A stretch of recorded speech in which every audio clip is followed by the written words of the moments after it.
আউযুবিল্লাহি মিনাশ শাইতানির রাজিম বিসমিল্লাহির রহমানির রহিম। সম্মানিত সূত্রপুর, ওয়ারী, গেন্ডারিয়া, কোতোয়ালী বংশালের অধিবাসীবৃন্দ, আসসালামু আলাইকুম ওয়া রাহমাতুল্লাহি ওয়া বারাকাতুহু। আজকের আর কিছুক্ষণের ভিতরেই আমরা নতুন বর্ষে পদার্পণ করব। এই শুভক্ষণে আমি ঢাকা শহরের সকলকে জানাই আন্তরিক শুভেচ্ছা অভিনন্দন। আমরা বিগত এক বছরে যারা আমাদের আপনজন এই দুনিয়া থেকে বিদায় নিয়ে চলে গেছেন, তাদের জন্য আল্লাহর কাছে ক্ষমা প্রার্থনা করি এবং আল্লাহ যেন তাদেরকে মাফ করে দিয়ে জান্নাতুল ফেরদাউস দান করেন।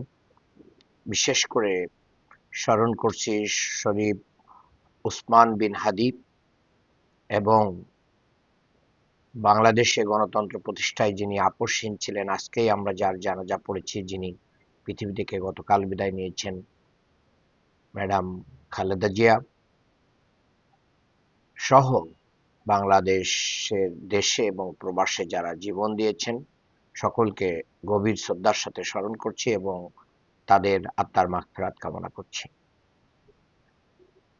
এই নতুন বর্ষকে কেন্দ্র করে বিগত সময়ের যত গ্লানি আছে, যত অন্যায় আছে, অবিচার আছে, জুলুম আছে, নির্যাতন আছে, চাঁদাবাজি আছে, দখলবাজি আছে, মাদক আছে, সন্ত্রাস আছে, সবকিছু দুপায়ে দলে আমরা 2026 সালের 12ই ফেব্রুয়ারি যে নির্বাচন হবে, সেই নির্বাচনে শহীদদের রেখে যাওয়া রক্তের ঋণ পরিশোধের জন্য ন্যায় এবং ইনসাফের প্রতীক দাঁড়িপাল্লায় আপনাদের দোয়া এবং সমর্থন চাই এবং তার মাধ্যম দিয়ে আমরা নতুন বাংলাদেশ গড়তে চাই।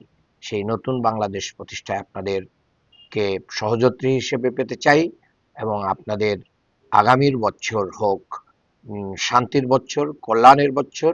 আপনারা ভালোভাবে এই দিনগুলোকে উদযাপন করবেন। আপনাদের ব্যবসা বাণিজ্য আয় রোজগারে বরকত হোক। আল্লাহ সুস্থ রাখুন, ভালো রাখুন। সবাইকে ধন্যবাদ। আসসালামু আলাইকুম।